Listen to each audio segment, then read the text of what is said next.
To experience Krishna, to want to chant again, means you're seeing Krishna. Because some people, they chant, I don't find Krishna in my mind by this process. I don't feel encouragement. Encouragement is seeing Krishna. Determination is seeing Krishna. Taste, experience is seeing Krishna.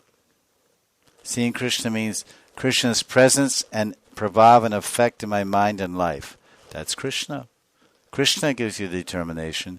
Krishna gives you the taste. Krishna gives you inner satisfaction. Krishna, this is all seeing Krishna. We say, see, I judge a thing by its results. Are you seeing results? Yes or no? Are you chanting Hare Krishna and seeing any result? Yes. What is that result? That result is seeing God. When you go to the Guru, your own Guru, when you go to your Guru who gave you Siddha Pranali and say, last night I had a dream of Radha Krishna, he'll laugh. And what will he say to you? I've heard that answer directly. I heard it said to others. He laughed heartily and said, this is very nice. You're eating mangoes without planting a seed.